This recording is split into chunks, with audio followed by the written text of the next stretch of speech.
ಭೇಟಿ ಮಾಡಿದ್ರಿ, ಯಾವ ರೀತಿ ಸ್ಪಂದನೆ ಮಾಡಿದ್ರು?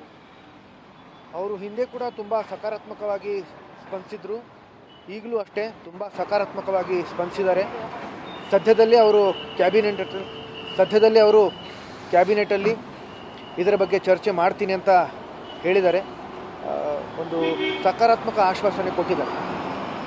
ಸಮಾಧಿ ವಿಚಾರ ಕೂಡ ಬಹಳಷ್ಟು ಚರ್ಚೆ ಆಗ್ತಾ ಇದೆ ಮೈಸೂರಲ್ಲಿ, ಇಲ್ಲಿ ಮೊನ್ನೆ ಕೂಡ ಧ್ವಂಸ ಮಾಡಿರೋದು.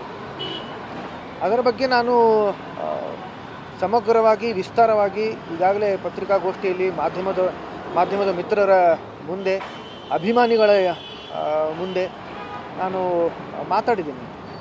ಸಿಎಂ ಅವರ ಗಮನಕ್ಕೆ ಆ ಥರದ್ದೇನಾದ್ರು ತರುವಂಥ ಏನು ಬೆಳವಣಿಗೆ ಆಗಿದೆ, ಸ್ಮಾರಕದ ವಿಚಾರ ಬೆಳವಣಿಗೆ ಏನಾಗಿದೆ ಅದು ಸಿಎಂ ಅವ್ರ ಗಮನಕ್ಕೆ ತರಕ್ಕೆ ಮಾಡಿದ್ರು. ಅವ್ರಿಗೆ ಈಗಾಗಲೇ ಅದು ಗೊತ್ತಿದೆ, ಹಿಂದೆ ಕೂಡ ನಾವು ಕೇಳ್ಕೊಂಡಿದ್ದೀವಿ ಅದರ ಬಗ್ಗೆ. ಆದರೆ ತಮ್ಮೆಲ್ರಿಗೂ ಗೊತ್ತಿರೋ ಹಾಗೆ ಕರ್ನಾಟಕ ಸರ್ಕಾರ ಈಗಾಗಲೇ ಮೈಸೂರಲ್ಲಿ ಅಪ್ಪ ಅವರ ಸ್ಮಾರಕ 5 ಎಕರೆ ಜಾಗದಲ್ಲಿ ನಿರ್ಮಾಣ ಮಾಡಿದೆ. ಹಾಗಾಗಿ ನಾವು ಮತ್ತೆ ಇಲ್ಲೂ ಒಂದು ಸ್ಮಾರಕ ಮಾಡಿ ಅಂತ ಕೇಳೋಕ್ಕಾಗಲ್ಲ. ಆದರೆ ಈ ಒಂದು ಜಾಗದಲ್ಲಿ ನಮ್ಮೆಲ್ರಿಗೂ ಗೊತ್ತಿರೋ ಹಾಗೆ ಅಲ್ಲಿ ಅಂತ್ಯ ಸಂಸ್ಕಾರ ನಡೆದಿರೋದ್ರಿಂದ ಅದಕ್ಕೆ ಆದಂಥ ಒಂದು ಆದ್ಯತೆ ಪ್ರಾಮುಖ್ಯತೆ ಇದೆ.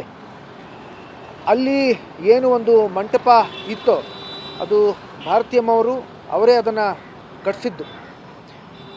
ಅದು ಹಾಗೇ ಇತ್ತು, ಇಷ್ಟು ವರ್ಷ ಹಾಗೇ ಇತ್ತು. ಅದು ಅಭಿಮಾನಿಗಳಿಗೋಸ್ಕರನೇ ನಾವು ಹಾಗೇ ಇಟ್ಟಿದ್ವಿ.